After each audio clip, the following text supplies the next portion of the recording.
Hello guys, welcome to my channel. ये जो है वंशागति एवं विविधता के सिद्धांत का आखिरी टॉपिक है, जो कि बहुत मेन टॉपिक है जेनेटिक्स का।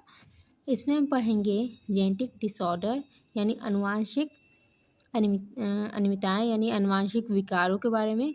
ये अनुवांशिक विकार कैसे होते हैं? ये अनुवांशिक विकार जीन उत्परिवर्तन और असमान गुणसूत्र से होते हैं। मानव में अनुवांशिक अनियमितताएं दैहिक गुणसूत्रों की संख्या में परिवर्तन द्वारा हो सकती हैं। ठीक है, पहला।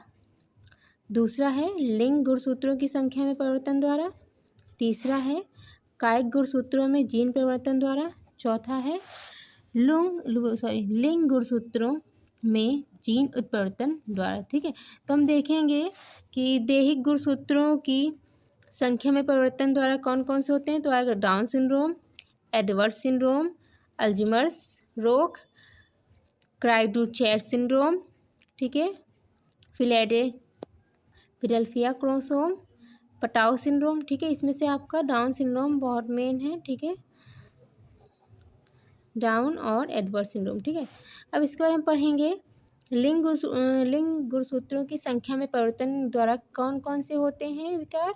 क्लेनीफिल्टर यानी क्लाइनफिल्टर सिंड्रोम, ये भी बहुत मेन है, और टर्नर सिंड्रोम, ये दोनों ही मेन है। तो इसको आप स्टार मार्क कीजिए।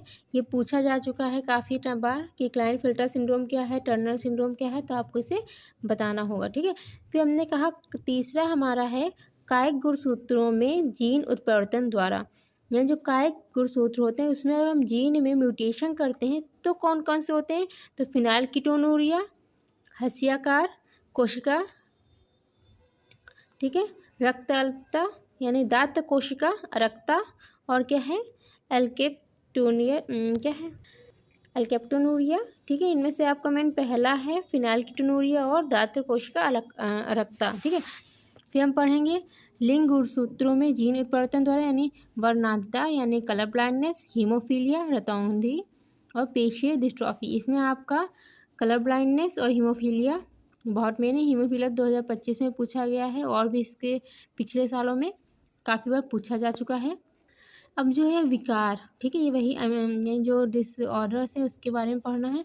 तो डिसऑर्डर्स को दो भागों में बांटा गया है, मेंडली डिसऑर्डर और गुणसूत्रीय विकार। ठीक है, यानी गुणसूत्रीय डिसऑर्डर यानी मेंडली डिसऑर्डर और क्रोमोसोमल डिसऑर्डर। ठीक है, तो मेंडली डिसऑर्डर 2024 में पूछा गया था, और वहीं पर क्रोमोसोमल डिसऑर्डर यानी गुणसूत्रीय विकार 2006, 7, 10, 11, 25 में पूछा जा चुका है। अब बताइए, ये जो इतने वर्षों में पूछा जा रहा है तो कितना ही मेन टॉपिक है ना। तो आपको इसको अच्छे से तैयार करना है। अब पहला हमारा वर्णांधता यानी कलर ब्लाइंडनेस, ये भी आ चुका है। हीमोफीलिया, पेशीय डिस्ट्रॉफी, दात्त कोशिका अरक्ता, फिनाइलकीटोनुरिया, थैलेसीमिया। और इसमें क्या गुणसूत्रीय विकार में Down syndrome, Turner syndrome, Klinefelter's syndrome. ठीक है, अब हम बात करते हैं हीमोफीलिया के बारे में। किसके बारे में? हीमोफीलिया के बारे में। अब हीमोफीलिया जो क्वेश्चन है 2017 और 25 में पूछा जा चुका है। ठीक है, आप पेपर उठाइए और देखिए कि पूछा गया नहीं। तो देखिए क्या आप लिखेंगे। आप बुक में पढ़ते हैं, समझ में नहीं आता है, तो मैंने इसको इजी लैंग्वेज में जो आपका मेन पॉइंट है पॉइंट वाइज लिखा है, चार्ट बनाया है, बताया कैसे क्या होगा। तो ऐसे ही आप लोग जो है अपनी लैंग्वेज में इसे लिख लीजिएगा। ये 2017 और 25 में पूछा जा चुका है। तो हम देखते हैं हीमोफीलिया कैसा है। लिंग सहलग्न रोग है। क्या है? लिंग सहलग्न रोग है। ठीक है, फिर से बोलिए, लिंग सहलग्न रोग है। ठीक है, अब इसमें एक्स लिंक क्रोमोसोम में सहलग्न होते हैं लिंग गुणसूत्रीय जीन उत्परिवर्तन। जो लिंग गुणसूत्रीय है जीन उत्परिवर्तन का ये एग्जाम्पल है, हमने पढ़ा था ना, वही इसमें दिया है। ठीक है, ये जो लिंग गुणसूत्र होते हैं, देखो मैंने ऊपर ही लिखा था कि लिंग गुणसूत्रों में जीन उत्परिवर्तन द्वारा कौन कौन से होते हैं। कलर ब्लाइंडनेस, हीमोफीलिया रतौंधी, पेशीय डिस्ट्रॉफी, ये सब तो है, मैंने इसमें भी लिखा है। ठीक है, अब जो दोनों पॉइंट क्लियर है। अगला पॉइंट है रक्त जामक की अनुपस्थिति। ठीक है, यानी रक्त जामक जो होता है यानी ब्लड क्लॉटिंग फैक्टर एब्सेंट है, अनुपस्थित है, तो रक्त का थक्का नहीं बनता है। क्या नहीं बनता?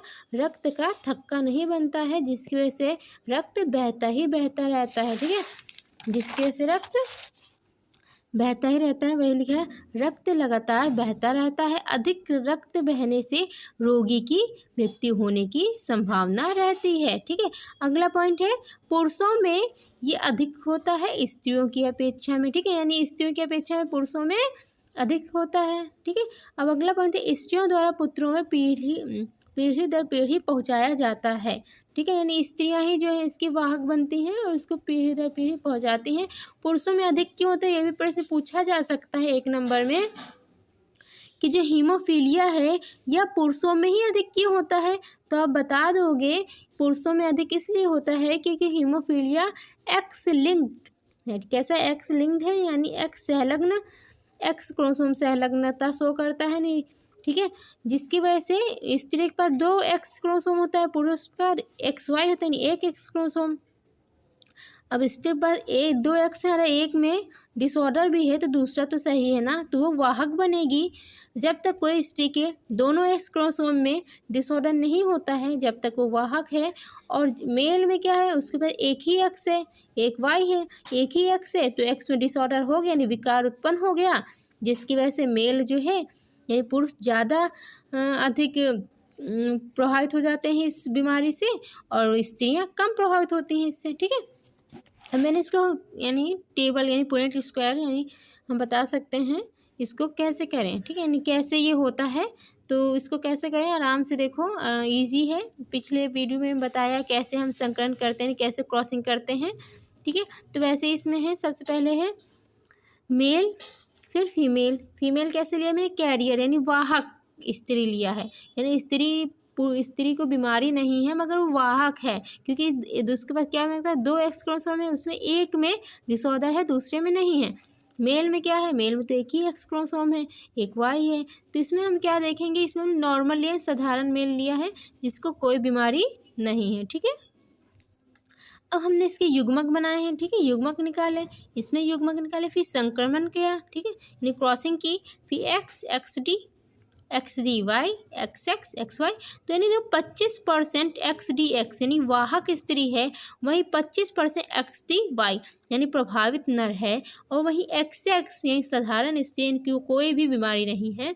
अभी एक्स वाई 25% यानी साधारण पुरुष को भी कोई बीमारी नहीं है। हीमोफीलिया आ गया आसानी से, वह यही जो मैंने बताया है इसी को आप कलर ब्लाइंडनेस में बना देंगे तो आपको इसमें भी नंबर मिलेंगे। ठीक है, क्योंकि जो कलर ब्लाइंडनेस है वर्णांधता है वो भी लिंग गुणसूत्र जीन उत्परिवर्तन का ही विकार यानी विकार जैसे है। ठीक है, तो हीमोफीलिया में आपको इजीली समझ में आ गया होगा, इसमें कुछ नहीं है, इसमें आपको बताना है कि लिंग गुणसूत्र जीन उत्परिवर्तन है, इसमें रक्त जामक नहीं होता यानी अनुपस्थित हो जाता है, जिसकी वजह से रक्त का थक्का नहीं बनता। जब रक्त का थक्का नहीं बनता, रक्त लगातार बहने लगता है। जब रक्त लगातार बहने लगता है तो अधिक रक्त बहने से रोगी की मृत्यु होने लगती है, और यानी मृत्यु की भी संभावना हो सकती है, क्योंकि ज़्यादा रक्त बह गया तो रोगी तो मर जाएगा। और फिर पॉइंट मैंने बताया कि स्त्रियों में ये कम होता है, पुरुषों में ज़्यादा होता है, क्योंकि स्त्रियों के पास 2 एक्स क्रोमोसोम है, पुरुषों के पास एक जो एक्स क्रोमोसोम है। फिर इसके बाद मैंने ये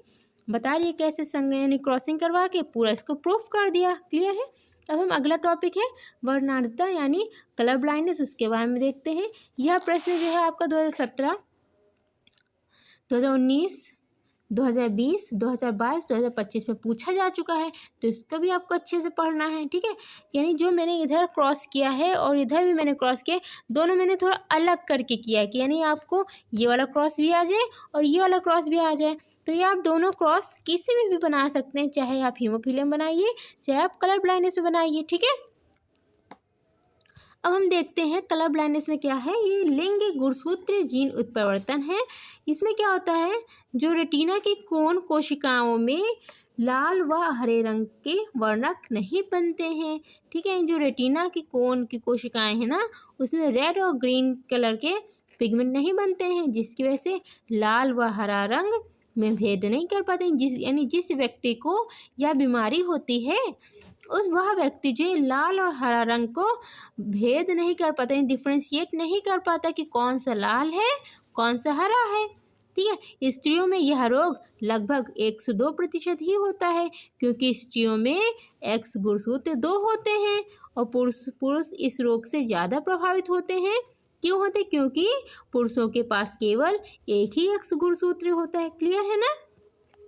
अब हम देखते हैं क्रॉस समान स्त्री वर्णांध पुरुष यानी नॉर्मल फीमेल और कलर ब्लाइंड मेल। तो हमने वैसे इसमें नॉर्मल फीमेल है तो एक्स उसको कोई बीमारी नहीं है, ना ही वो कैरियर यानी ना ही वो वाहक है, तो एक्स यहाँ एक्स यहाँ। फिर कलर ब्लाइंड मेल यानी उसको बीमारी है क्योंकि उसके पास एक ही एक्स क्रोमोसोम है। जब एक ही एक्स क्रोमोसोम है तो उसको तो बीमारी होगी ही ना। तो हमने एक्स डी लिखा है और यहाँ एक वाई लिखा है। फिर क्रॉसिंग करवाना तो आप इतनी वीडियो मैंने बताया है आपको आता ही होगा। तो x d x d x y और एक्स वाई। तो हमने देखा एक्स डी 50% है, यानी सभी पुत्री वाहक है, मतलब कोई बीमारी तो नहीं है ना। क्यों नहीं बीमारी है?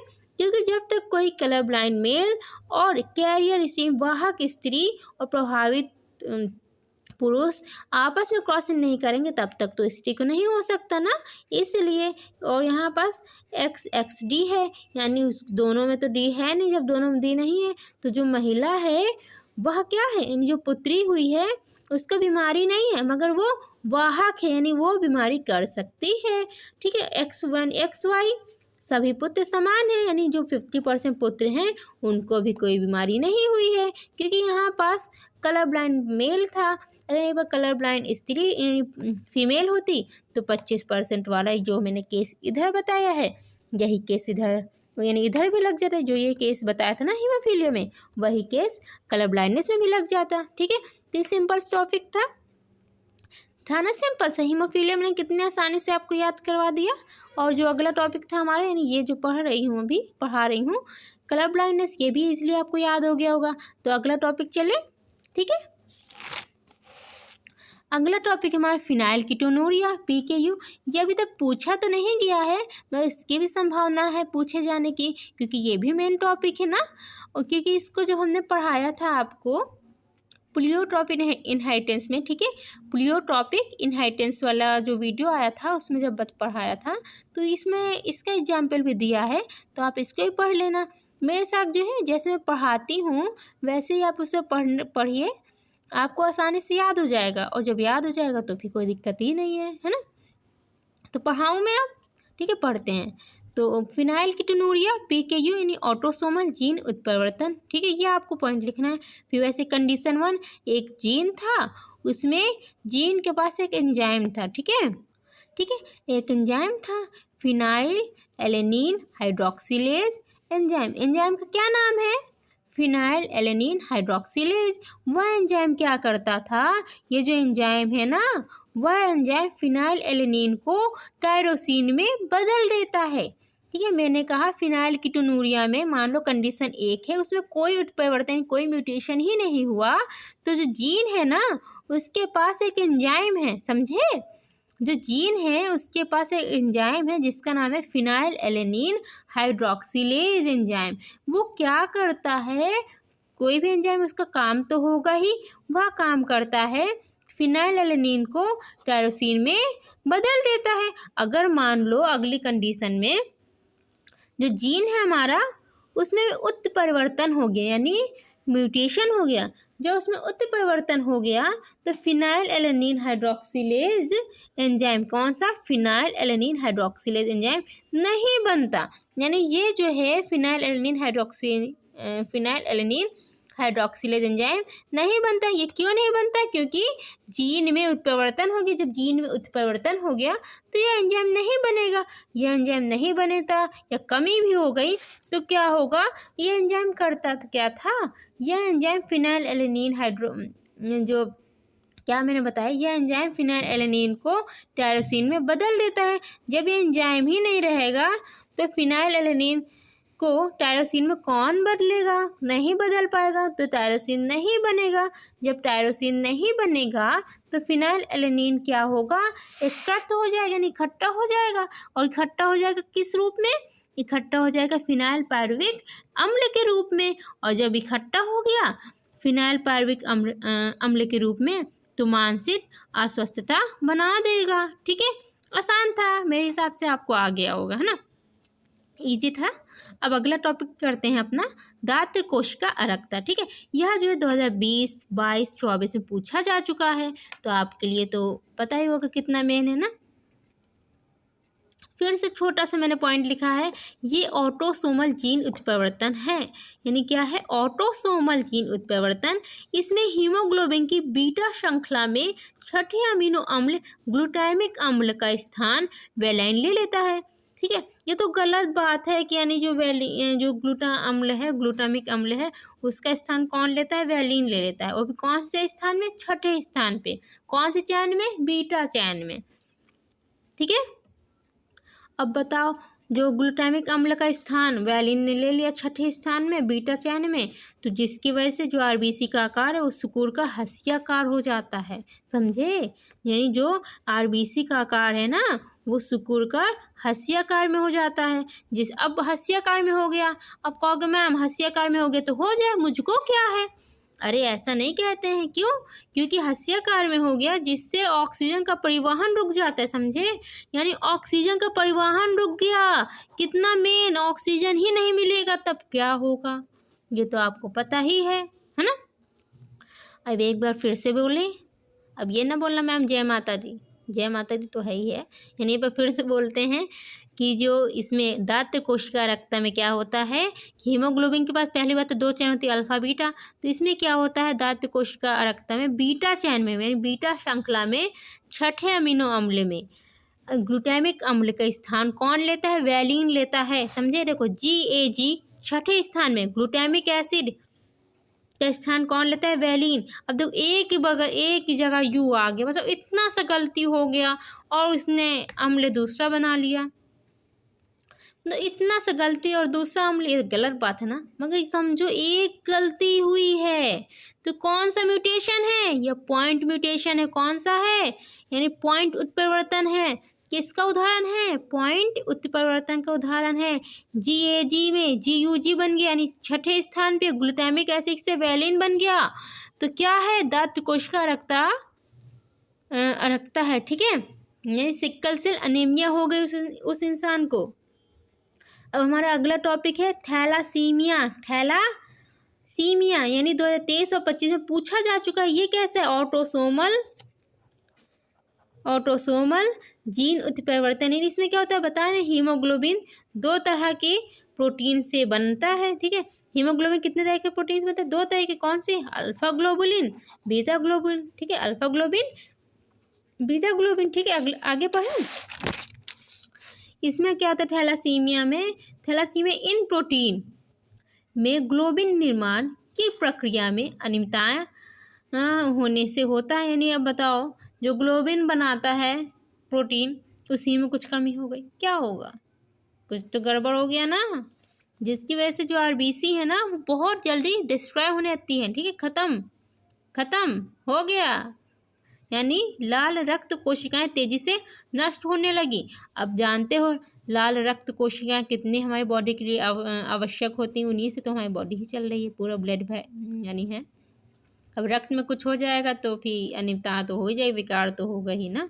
तो क्या है, लाल रक्त कोशिकाएं तेजी से नष्ट हो जाती हैं, रक्त की भारी कमी हो जाएगी। जब लाल रक्त कोशिका खत्म हो जाएंगी तो रक्त कैसे होगा, रक्त की कमी। जब रक्त की कमी तो रोगी को बार बार रक्त चढ़ाना पड़ता है।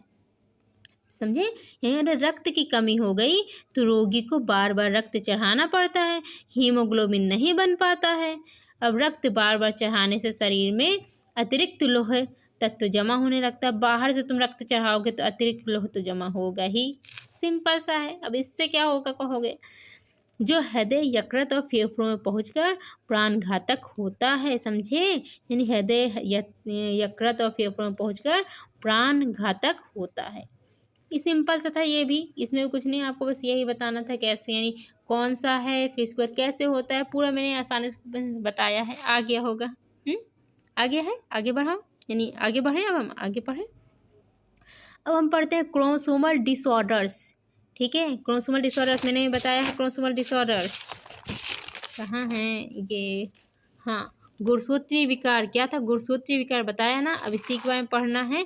पहला है डाउन सिंड्रोम। क्या है, डाउन सिंड्रोम 2006, 2007, 2010, 2011 में पूछा जा चुका है। अब बताओ क्या 2026 में पूछा नहीं जा सकता? पूछा जा सकता है ना, तो पढ़े। मैंने टेंशन न लें, बिल्कुल टेंशन नाम की चीज़ नहीं, हमसे पढ़ रहे हो, टेंशन लेना ही नहीं है। जो इतना सिंपल लाई हूँ मैं लैंग्वेज, इतनी सिंपल छोटी छोटी पॉइंट है, बस पॉइंट आपको याद रखना है बस, ठीक है। डाउन सिंड्रोम्स, ऑटोसोमल असुगुणता, ठीक है। 21वें, इसमें क्या 21वें याद रखना, 21वें गुणसूत्र में ट्राइसोमिकता यानी 47 कितने होते हैं, 46। अब 21वें में ट्राइसोमी हो गई तो 47 गुणसूत्र। अब बताओ अब क्या होगा, कुछ तो गड़बड़ हो गया। तो इसका सिम्टम लक्षण क्या है, कैसे पता चलेगा कि यह डाउन सिंड्रोम है, ठीक है।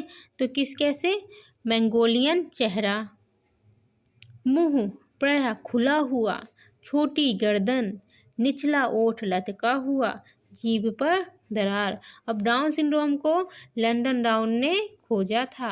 अब ये इतना ही है।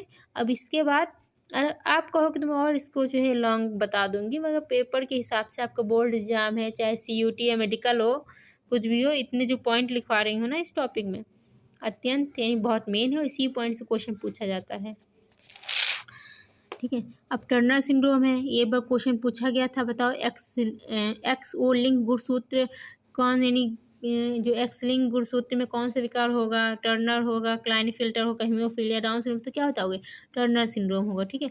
लिंक गुणसूत्रीय असुगुणता यानी और क्या, XO गुणसूत्र यानी XO यानी अब 46 होते हैं, एक गायब। अब बताओ क्या होगा, एक गायब हो गया ना, 46 में 1 गए, कितना बचा, 45। तभी मैंने यहाँ लिखा है 45 गुणसूत्र। लक्षण बांध मादा, अविकसित स्तन, छोटा कद, मोटी गर्दन, ढीली त्वचा, संकीर्ण नितंब, ठीक है। अब ये आपको याद करना है कि बांध मादा है, अविकसित स्तन, छोटा कद, मोटी गर्दन, ढीली त्वचा, संकीर्ण नितंब। मादा में आवाज़ भारी तथा मानसिक धर्म अनुपस्थित होता है। बस इतना ही है इसमें भी। कहोगे मैम आप इतना थोड़ा क्यों करवा रही हैं, थोड़ा नहीं है, इसे मैंने कम से कम शब्दों में लिखने की कोशिश की है कि मैं कम से कम शब्दों में आपको समझा पाऊँ और आप कम से कम शब्दों में उसे याद कर पाएँ, समझ पाएँ। और जब यानी लिखना क्या है, पेपर तो खुद ही से लिखना है, बस आपको ध्यान रखना है कि ये होता क्या है, आप उसे कैसे समझ रहे हो, ठीक है। अगर आपको समझ में आएगा तो आप तो कुछ भी लिख दोगे ना, इसलिए मैंने कम शब्दों में आपके लिए ये ईजिली यानी आप ईजी से इसे समझ पाएँ और कॉपी में बोर्ड एग्जाम में अच्छे से अच्छे नंबर ला पाएँ, बस इसलिए मैंने इसे ऐसे लिखा है, ठीक है। अब है हमारा अगला टॉपिक क्लाइनेफिल्टर सिंड्रोम। क्या है, क्लाइनेफिल्टर सिंड्रोम, जो कि 2025 में पूछा गया है। इसमें क्या है, लिंग गुणसूत्रीय असुगुणता और इसमें XXY। अब बताओ एक ज़्यादा हो गया, XXY लिंग गुणसूत्र यानी कितना जाए, 46 में 1 प्लस हो जाएगा, 47 गुणसूत्र। इसमें क्या होगा, बांध मादा, असमान लंबी टांगे, गायनिकोमस्टिया, अल्प विकसित स्तन। इजी था ना, तो हमने क्या पढ़ लिया है, आप एक बार रिवीजन करवा देते हैं।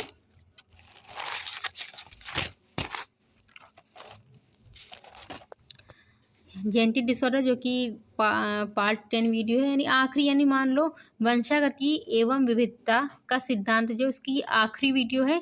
एक वीडियो आएगी संडे को, उसमें हम बस आपको मेन टॉपिक्स बताएंगे, कौन कौन से मेन टॉपिक्स इस चैप्टर में हैं, ठीक है। वैसे तो मैंने इसमें भी हर वीडियो में लिखा ही है कि यह जो है टॉपिक कौन कौन से वर्षों में पूछा जा चुका है, तब भी वो उसको भी आपको लिस्ट मिल जाएगी, आप उससे भी आसानी से पढ़ पाएंगे।